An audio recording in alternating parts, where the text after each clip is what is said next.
Welcome, is denome. Sometimes I get questions under my YouTube videos saying something like, hey, I really like your content, but I'm not exactly sure how to read the chart patterns. How can I do technical analysis? Hey, denome, can you guide me or help me or send a link how I can learn the basics of technical analysis? So I decided, okay, it's time, I guess, I make a video of this myself as well. So in this video, this is my attempt of teaching the very basics of technical analysis and reading the charts. So it's a little bit more clear, like how I think about the charts as well. And also, if you don't know anything about reading charts, you should have a little bit of a better intuition of creating probabilities of how you can invest in this kind of market or in this kind of price action. So this is not a guide where you can just become a master of trading immediately. This will just give you the very basics, and once you start using these skills, then you can learn other skills on top of that, and that's how you get better at anything. This is just the very basics. So I guess this video is going to be like a 20 minutes long or something like that, and I will be bumbling in this video as well, so I hope you don't mind that, because this is just one take that I'm gonna make for this video, and that's gonna be it. There's not gonna be any edits, nothing like that.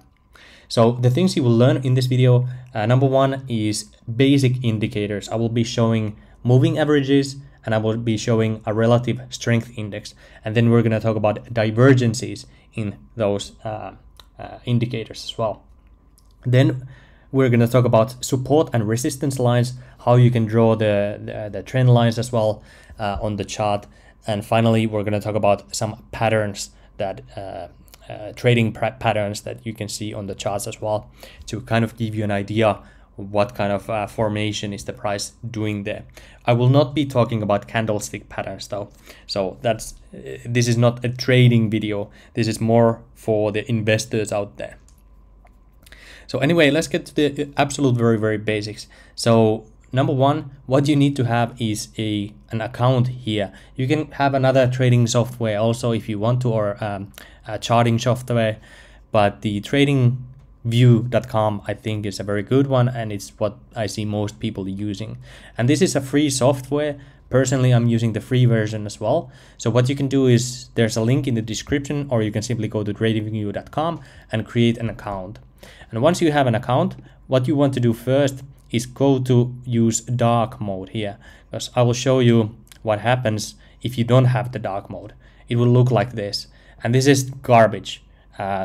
Put it to dark mode like this, and boom, immediately you're a much better investor and trader, just because you have the black background here. So once you have that, what you are seeing currently is the chart of Bitcoin USD. So this is the chart of Bitcoin, and you can type any asset here. You can type the S&P 500 index, you can type gold here, you can type Tesla here.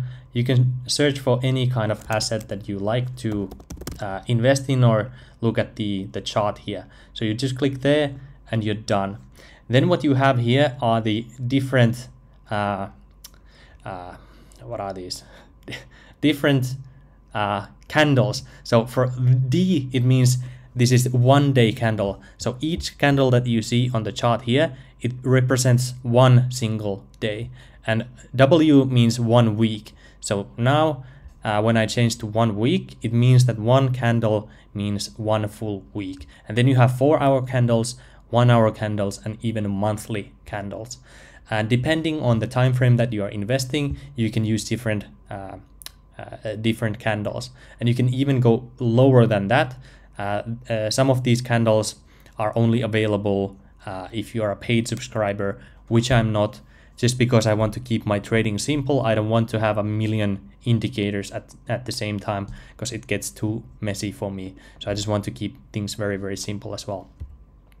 Let's go back to the 1 day view, and then let's actually go, because I accidentally changed the I was using the Bitstamp version of Bitcoin, but what I will be using for this video is the index. So this is the Bitcoin index, and I don't know if it's better or worse, but the candles are a little bit different depending on where you are getting the price data from. Because the volume, for example, the trading volume for that exchange might be lower or different than what is on other exchanges. So for that reason, I'm using the index of this at the moment. So now we're going to go to the number 2, which is the basic indicators. So what you can do here is click this button here, and this shows you the different indicators that you can apply for this chart. So the first indicator that I want to talk about is the moving average, and this is a basic moving average. You also have the moving average exponential, and you have a lot of different moving averages as well, and you can use any of these or all of these if you want to. The free account, I think it gives like 3 different indicators at once, but even that, in my opinion, is sometimes too much. So now we have the MA, which is the moving average, and what we want to do now is, instead of using a 9-day moving average, let's change it to 50-day moving average. And now what you can start to see a little bit of a different move here. So what this moving average indicator does, it takes the price data of the last 50 days of trading, and it generates one dot on the line here that is the average of the average price of the last 50 days of trading. And then it gives like a smoothed average price of the last 50 days, and that's what this line represents.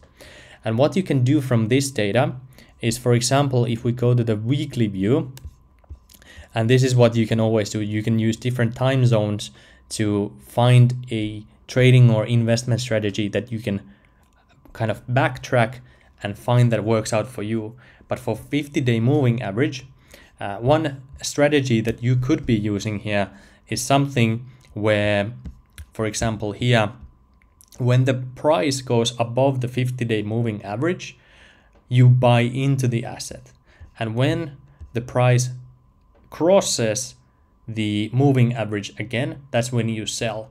So if you had done that in 2017 on the weekly chart, the gain would have been about 2,400%. And this is on the 1 week chart. And it does work sometimes, but as you can see, if you go here, you can see that the price went above the moving average, and here it went below it. So instead of you getting like a 100% gain, that would have only been about 30% gain because you waited too long to sell. But this is one indicator where people think sometimes when the price is above the 50-day moving average, that's when they are interested in longing the asset or buying the asset and holding it for a period of time, but they use a different signal for the exit strategy. But they are not buying the asset if the asset is below the moving average, because as you can see, sometimes it can go much lower than below the moving average as well. And here right now, you can see the moving average has been higher than the price for quite a while. So if you are using this strategy that I just showed here, you would not be buying Bitcoin yet, because the moving average price right now is about $26,000, and we're currently sitting at about $21,000. So you would still have to wait a little bit until it crosses above the moving average again, and then you would be buying in. So this is one way you can use this indicator. What you can also do is add another moving average, which is the 200-week moving average, for example, and I put it here. You can hide these or put them back again as you wish.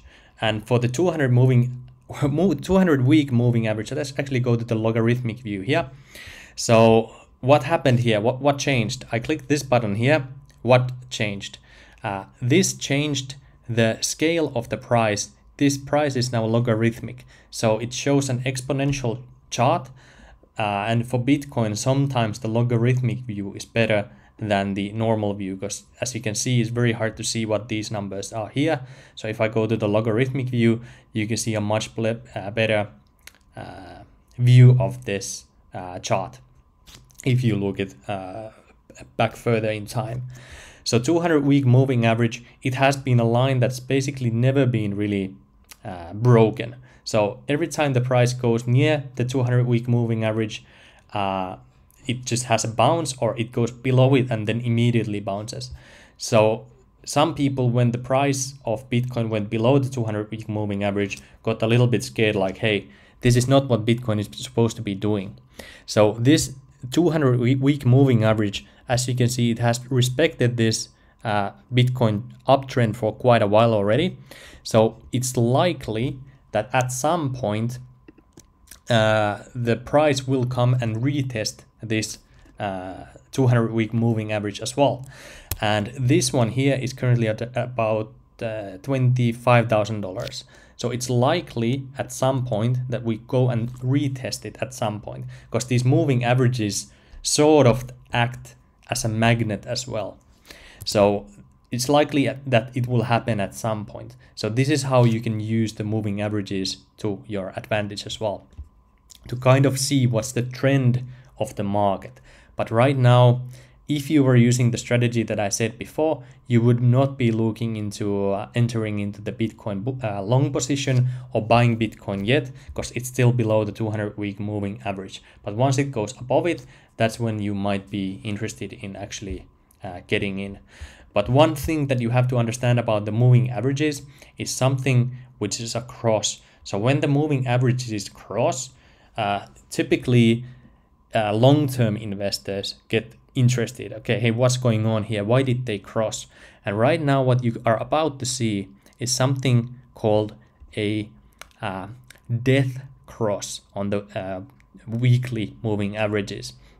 So a death cross, it happens when the faster moving average breaks below the slower moving average. And when that happens, it is considered typically to be a bearish signal, like, okay, this is a bear market, don't invest right now. And that's what the institutional investors sometimes use, is these crosses when you see on the moving averages. But if we go over to the daily view, you can see that the 50-day moving average, and by the way, when you go from weekly to the daily, these moving averages change because they change according to this number here. So currently we're looking at the day chart. So this is no longer a 50-week moving average and 200-week moving average. Actually, this is a 200-week moving average. so sorry. Let me change that to moving average. Let's change this to 200, because now it will be the 200-day moving average. So as you can see here, we had the what's called the death cross. And here we're about to perhaps even have a golden cross. A golden cross is what happened here, for example. This is when the faster moving average became below the faster moving average. So this is called a golden cross, and this is called a death cross when it happens the other way around. So this would be one strategy to actually buy somewhere here when the cross happened, and sell when the death cross happens. So that would have been a 270% gain on the Bitcoin. And this is a long explanation. Okay, we already used 13 minutes already, but that's just one way you can use the moving averages. And then another indicator, let's put these away. Another moving indicator is something called an RSI, or relative strength index. And this is what I use mostly. And this is what I want to tell in this video as well, is that you don't really need that many indicators, and you just have to find a few indicators that will give you sort of like a bias. Okay, I see this on the chart, this and this thing happen. It means that it is likely that we are now in an uptrend or downtrend, or the trend will reverse, something will happen. So that's what I use these indicators for mostly, is to look for kind of like a reversal or continuation on the chart. So here, what you are seeing on the RSI, you are seeing the RSI length, which is 14 days, and then there's also a moving average on the RSI. Personally, I do not like the what is it? how can I get it out? I forgot how to take it out. Is it here? So I don't like to see the moving average. And some people call me a heretic, but I just want to keep things very, very, very simple. So I'm not using the moving average. Some people, how they are using the RSI is, again, they're looking for these death crosses, or when the RSI moving average goes above the when the RSI goes above the RSI moving average, that's when they long, and when it crosses again, that's when they close the position, or they're looking to close the position. So you can use this. As you can see, it's happened quite a while, quite often. So you can use that if you like to. Personally, I don't like to use it that way, but that's how one way you can use it if you really like to. So what the RSI is it takes the relative change of the asset and it puts it on this line here, which is from 0 to 100. And when it's above 70, it's considered overbought. And when it's below 30, it's considered oversold. But it doesn't exactly mean that. Those are just the areas what people call it. So sometimes what people can do is, let's go to the weekly view, because this has happened on Bitcoin quite a while, quite often, is when the RSI goes below 30 on the weekly chart, that's a very good buying opportunity. And it has happened here again. And right now we've seen the RSI go below 30 as well. But if we go here, you can see it was not actually the best buying opportunity, because price was already 20, but the price went below 50 after that. So one way you can use the RSI that I like to do is you look for divergences. And a divergence is something where the bottom of the RSI has a higher low, but the actual asset has a lower low. So this is a divergence. So when the relative strength index, it is also considered a momentum indicator. This shows a change in the momentum, because the price still went lower, but the RSI went higher. So when you see a divergence like this, that could be a change in the trend. Another thing that you can be seeing here is if you draw a trend line on the RSI, and you can see the trend line on the RSI has now broken. So that's a signal that the trend has changed. So now we are getting two signals already from this indicator. We saw that the trend has changed on the weekly RSI, and we see there was a divergence on the RSI as well. And then we had this bullish breakout here. So this could be a signal that now we're headed in a different phase of the market. So we could have a small mini bull run, let's say, just by using the RSI itself, not really even looking that much into the to the price itself. Overall, actually, what I forgot to say about the price is that typically when people say this is a bull market, what they mean is that when you take a look at the lows, you can see the low is always a little bit higher than the previous low. So when you're seeing a trend of higher lows and higher highs, that is considered a bull market. And when you see lower lows and lower highs, that is considered a bear market. And right now, what we're currently seeing is kind of like a test if we're gonna break out from this previous high here. Because if we make a higher high, that will be another signal that, hey, something has changed, because we just made a higher high. But optimally, we would have to go get a high above this high here for that to be considered a trend. So a high above the $25,000 would have been a really solid signal for another higher high, or a start of a higher high trend. But anyway, that's besides the point that I'm making. Another thing that you can be doing is create a trend line. Let's go actually back to the normal chart here. You can make a trend line like this as well. So as you can see, when you make a trend line from the top of this channel here, you can see that we are out of this channel as well. So this is another kind of a signal that something has changed, because we did not just go under this line again. And sometimes you can draw like a channel here, and this is not an exact science how you have to draw these. So you just have to draw it in a way that makes sense. And if it makes sense to you and it works and you make money with it, whatever anybody says, like, no, you cannot do that, but I'm making money, so continue doing that, right? So you just have to find your own system ultimately to analyze these charts.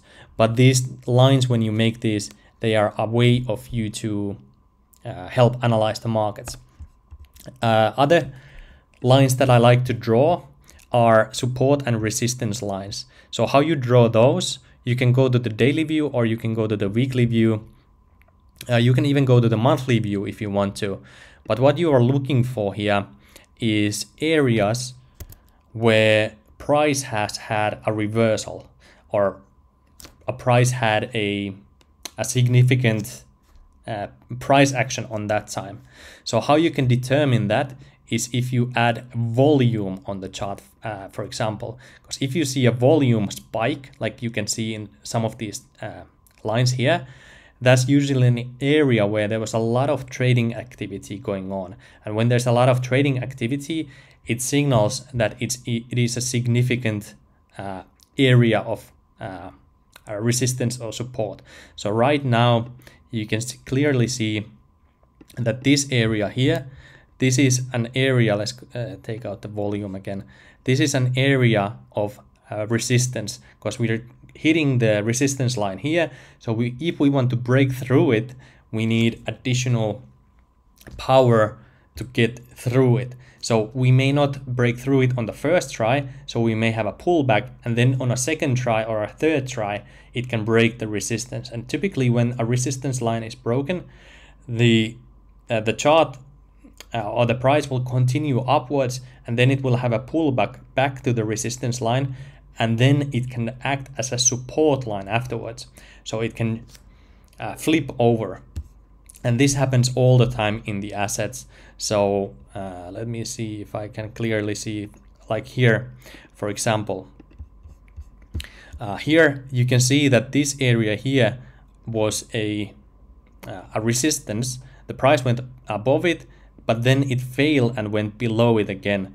And then we had another week of just price action on this line. And then we had another week where it touched the resistance but failed to break it. Then we had another week where we went up to this line here, and then we had another pullback. So that was a resistance line. But then 1 week we finally kind of broke through it, and then we had a pullback on the chart. We used it as a support, and then we bounced to new all-time highs again. So this is how the support or resistance lines work. And for this line here, what you're looking for is basically get as many touches as possible on the line. So the more touches you have on the line, the stronger the support or resistance line is. And you can draw these just by looking at the chart alone. So for example, this one here would be a support or a resistance line. Let's see, this one here would be, there's another smaller one here. Let's see if we can actually connect. So now we were able to connect this line here with almost the tip of this line. Let's see, is it actually straight? You can hold shift to make a straight line. So we may have to adjust it a little bit lower and see if we can get it to touch both of these. Not 100%. So this is not an exact science, but you are starting to get the point. Another resistance line would be around here, because now we get 4 touches on these weeks or these price actions. Another one would be somewhere around, perhaps, actually, yeah, we can actually just extend that. Let's extend that to cover this one here also. Doesn't exactly, so it's a little bit questionable. Is the resistance like here, or is it below here? So again, you have to use your own consideration to understand what is a resistance or support line. But this is how you can draw these as well. And mostly these are very, very good when the market has basically bottomed out. So when the market has bottomed out, that will be a very, very strong support line. So for example, here you can see the, let's actually,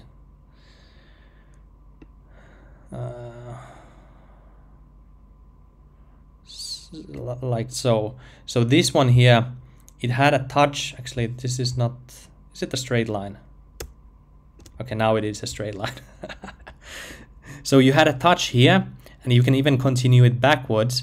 So it used to be a resistance line here, then it was used as a resistance throughout this time, and then it flipped over to support, and then we were touched the same line again, and that one was like a support for this drop here on the COVID drop as well.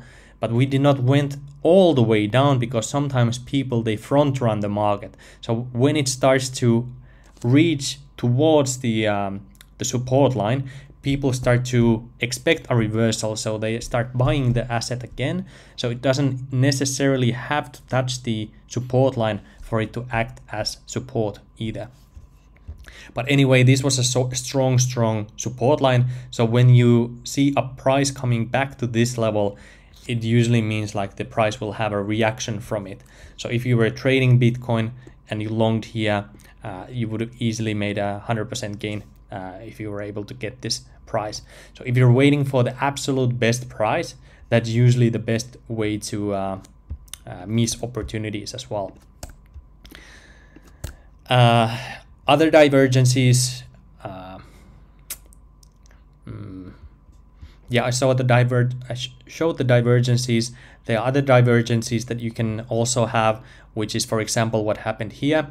So this is a bearish divergence where you had two peaks. The price went higher, but as you can see, the RSI went lower. So this would have been a bearish divergence. So this can happen as well. And when this happens, it was kind of like a signal like, hey, the price has done its thing. The momentum is losing, so it's likely we go down here again. And also, if we take a look at the volume that was traded during this time, you can see there was a lot of volume during this time. But when we had this continuation pattern here on the chart, the trading volume was much less, which means less people were interested to actually buy the asset. When you had lower trading volume, you had this bearish divergence. It kind of was a signal that, hey, this bull market is now done. So you could have used that as a signal to exit the market. Personally, mostly I was exiting about $45,000. Then that's when I was like, okay, time for me to exit.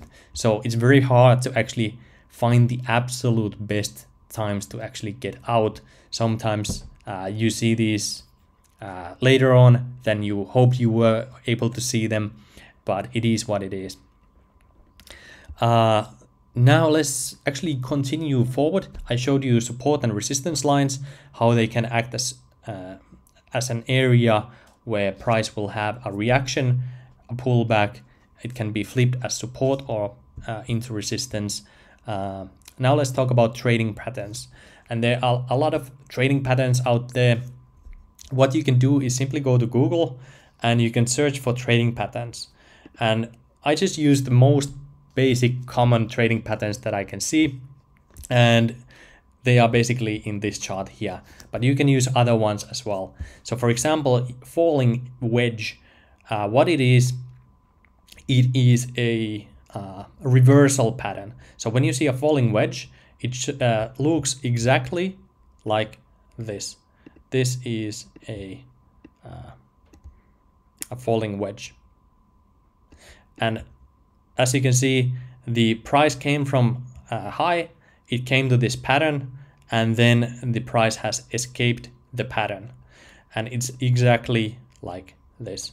So this falling wedge is a reversal pattern, and it can be seen on the charts, and you can sometimes use them to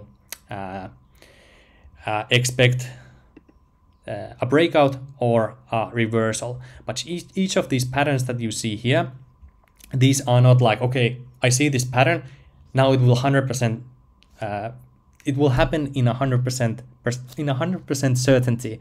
But this is not how these work. When you see a falling pattern formation, I think it's like 60-40. So 60% of the time it works, 40% of the time it doesn't. So if you just trade using these patterns, it doesn't mean that you are always correct. But what it does, it will give you a probability that, okay, it's likely that this will happen, so I'm gonna adjust my portfolio, or I'm gonna adjust my investment to suit this pattern as well. Another pattern that I really like is the head and shoulders. I think it has like 70% accuracy, so it's one of those reliable patterns. And another one time we were able to see it is actually during here.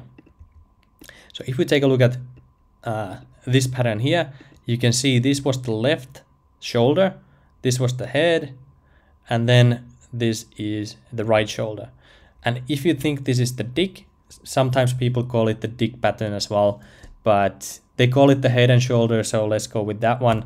But anyway, when that happens, it's likely that it's a reversal pattern as well, so it's likely that we're gonna go lower from there as well. So that's what you can see here as well. Then you have another kind of pattern here, the double top or double bottom pattern. You have the falling wedge, you have the bullish pattern here, and now let's actually go to the 4-hour chart. And what you were able to see here is another pattern. So let me ask you, what pattern is this?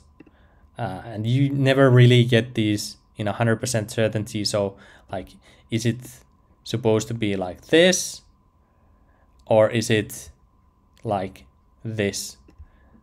Either case, if you think it's like this is the pattern, then it would have been sorry, then it would have been kind of like a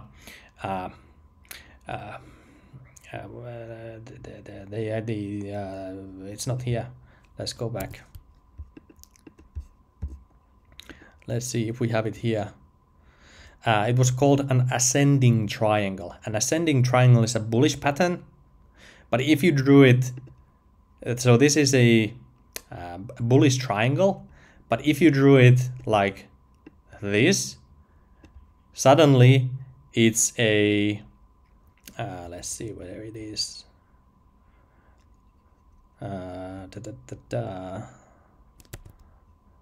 Is it here? Do we have to go back to this one? Yeah, so it was a rising wedge. Anyway, as you can see, even when you see these patterns, it doesn't mean that they are 100% correct. And then you can argue, how is the pattern really? Like, what is the true pattern here?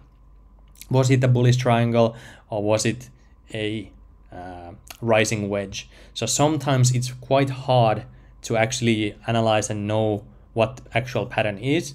But what you were able to see, and what was kind of like a hint here, was if we go to the daily chart, and you can take a look at the RSI here. And when I said that this is the overbought area, when you see just a massive spike in price, and it had no pullbacks at all during this time, and the RSI just went ballistic, and it was like 90 here. It means that the asset was overbought. So it's likely there will be a pullback on the asset as well. So this is just one reason why the RSI is so powerful, and why I really like the RSI. Like, if we even take a look at this daily chart that we're currently looking at, what you were able to see here was a downward channel on the RSI, but that got broken with this spike. So it's likely that we are in some kind of a new paradigm at the moment, but still, because it was so overbought and the spike was so high, it's just likely that we have a pullback on it. and then probably we will have another leg up. That's just what I'm kind of expecting, and let's see. But for now, I'm just waiting a pullback, and then I'm gonna be buying more. So I think like $19,000 is something that I'm currently eyeing at, but 20,800 is not there yet. Just looking at the chart here, we just had the breakout from this pattern, whatever it was. It's still a breakout, so we went all the way to 20,000 and about $400. I don't know. It's not an exact science, right? So I'm just looking for ways where I can minimize the risk and maximize the returns. So right now we are currently not there yet. So I would like to get it at something like 19,000, because if we take a look at it, this is the last time you had some sort of resistance here, and once that resistance got broken, then we had this move to the upside. So coming back to this level here just would make a lot of sense. Another one, or even more likely, is this one here, because then you have this touch here and you have these two touches, or it can come even all the way down here to use this one. So this is like 18,000, 19,000 range. That's, I think, just makes sense looking at the chart. So this is how you can use this. Like if we come over here, you can plan ahead. This is where I enter, and this is how you can use these different patterns. You can use these different indicators, and hopefully when it comes to this area, instead of you buying it immediately, you wait for kind of like a divergence or hidden divergence or whatever divergence on the RSI and the price. And when it's on this price area that you've analyzed before and it enters there, that's when you can take the trade and go long, buy the Bitcoin or buy whatever asset that you want to, and then go from there. And every day gives you a new candle, so you have more information. Whatever bias you had before, sometimes your analysis or your analysis can be correct, but the price does whatever it does anyway. So it can screw you over, because you cannot predict the future. You can only give probabilities to the future. And sometimes you just, even though you have a 90% success rate, you still get it wrong sometimes. So when you get it wrong, don't get angry. Just start drawing these lines, use these indicators, learn more about this. This was just the basic information. I said it's gonna take like 20 minutes. It's now been almost 40 minutes. And this is basically the only things that I wanted to cover as a basic video. So hope you like this kind of content. Hope you like this video, found it useful. If something is unclear, please let me know in the comments and I will answer you and your questions there. Thanks for watching, and I will continue. I'll see you on the next video.